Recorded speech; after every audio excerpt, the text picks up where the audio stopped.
This time, his hopes weren't dashed. His grandson opened the door. The grandson was completely surprised, clearly having no idea Frank was coming. The grandson then taught Frank a useful trick.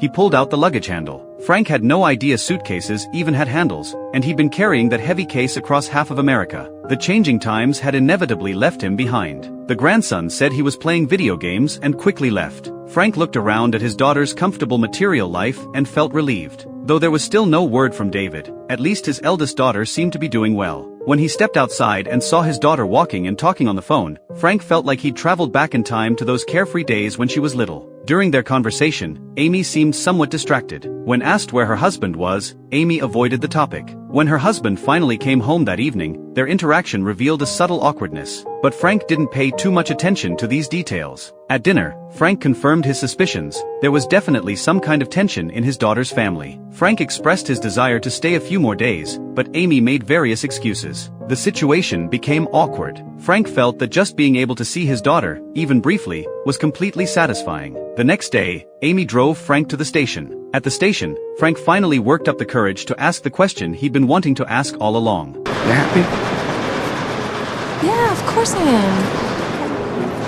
After that, Frank left Amy his second letter and walked into the station. On the road, Frank's mood began to change. When he'd started this journey, his heart was full of hope, but now his eyes showed concern for his children. First, he hadn't been able to see the missing David. Second, he discovered cracks in his eldest daughter's family. What he couldn't understand was why none of his children wanted to share these things with him. After several more days of long-distance travel, he arrived at his eldest son Robert's workplace. He'd learned to pull out the suitcase handle, but when he joyfully entered the concert hall, he realized the conductor on stage wasn't his son. Frank's gaze swept through the crowd and finally settled on an inconspicuous corner of the orchestra. Seeing his father suddenly appear, Robert put down his work and rushed over. In Frank's eyes, his son was still as playful and lovable as when he was little. After rehearsal ended, the long-awaited father-son reunion wasn't as warm as expected. Robert explained to his father that those rumors about being the orchestra's principal conductor were just lies their mother had told Frank. He now traveled with the orchestra, and this job gave him decent income plus an indescribable sense of satisfaction and freedom. But Frank's feelings were complicated.